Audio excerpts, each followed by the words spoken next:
जब सेठ जगतराम के इत्र से राधा कृष्ण ने खेली होली, पर ये सच्ची कहानी। मथुरा में एक संत रहते थे। उनके बहुत से शिष्य थे। उन्हीं में से एक सेठ जगतराम भी थे।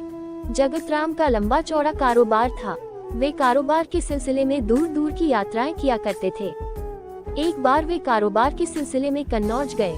कन्नौज अपने खुशबूदार इत्रों के लिए प्रसिद्ध है।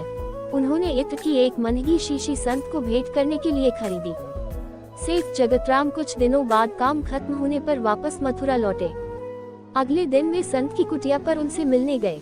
संत कुटिया में नहीं थे। पूछा तो जवाब मिला कि यमुना किनारे गए हैं स्नान ध्यान के लिए। जगतराम घाट की तरफ चल दिए। देखा कि संत घुटने भर पानी में खड़े यमुना नदी में कुछ देख रहे हैं और मुस्कुरा रहे हैं। तेज चाल से वे संत के नजदीक पहुँचे। प्रणाम करके बोले, आपके लिए कन्नौज से इत्र की शीशी लाया हूँ। संत ने कहा, लाओ दो। सेठ जगतराम ने इत्र की शीशी संत के हाथ में दे दी। संत ने तुरंत वह शीशी खोली और सारा इत्र यमुना में डाल दिया और मुस्कुराने लगे। जगतराम ये दृश्य देखकर उदास हो गए और सोचा, एक बार भी इत्र इस्तेमाल नहीं किया, सूंघा भी नहीं और पूरा इत्र यमुना में डाल दिया। वे कुछ न बोले और उदास मन घर वापस लौट गए। कई दिनों बाद जब उनकी उदासी कुछ कम हुई तो वे संत की कुटिया में उनके दर्शन के लिए गए।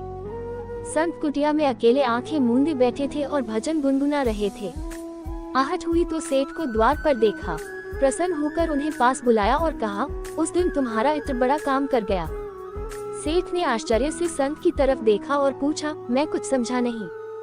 संत ने कहा, उस दिन यमुना में राधा जी और श्री कृष्ण की होली हो रही थी। श्री राधा जी ने श्री कृष्ण के ऊपर रंग डालने के लिए जैसे ही बर्तन में पिचकारी डाली, उसी समय मैंने तुम्हारा लाया इत्र बर्तन में डाल दिया। सारा इत्र पिचकारी से रंग के साथ श्री कृष्ण के शरीर पर चला गया और भगवान श्री कृष्ण इत्र की महक से महकने लगे। तुम्हारे लाए इत्र ने श्री कृष्ण और श्री राधा रानी की होली में एक नया रंग भर दिया।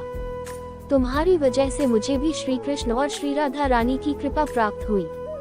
सेठ जगतराम आंखें फाड़े संत को देखते रहे। उनकी कुछ समझ में नहीं आ रहा था। संत ने सेठ की आंखों में अविश्वास की झलक देखी तो कहा, शायद तुम्हें मेरी कही बात पर विश्वास नहीं हो रहा। जाओ मथुरा के सभी श्री कृष्ण राधा के मंदिरों के दर्शन कर आओ, फिर कुछ कहना। सेठ जगतराम मथुरा में स्थित सभी श्री कृष्ण राधा के मंदिरों में गए। उन्हें सभी मंदिरों में श्री कृष्ण राधा की मूर्ति से अपने इत्र की महक आती प्रतीत हुई। सेठ जगतराम का इत्र श्री कृष्ण और श्री राधा रानी ने स्वीकार कर लिया था।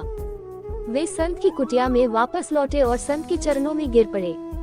सेठ की आंखों से आंसुओं की धार बह निकली और उसे संत जी का अधिकार मालूम हुआ। संत की आंखें भी प्रभु श्री कृष्ण की याद में गीली हो गईं। इसलिए सदैव ध्यान रहे कि संत महात्मा भले ही हमारे जैसे दिखते हो रहते हो, लेकिन वे हर वक्त ईश्वर में मन लगाए रहते हैं। हम जैसों के लिए यह अधिकार तब प्राप्त होगा जब हमारी भक्ति बढ़े, नाम सिमरन बढ़े। अगर आपको मेरी यह कहानी अच्छी लगी हो तो प्लीज इसे लाइक और शेयर कर देना और बेल आइकन को प्रेस कर देना। धन्यवाद।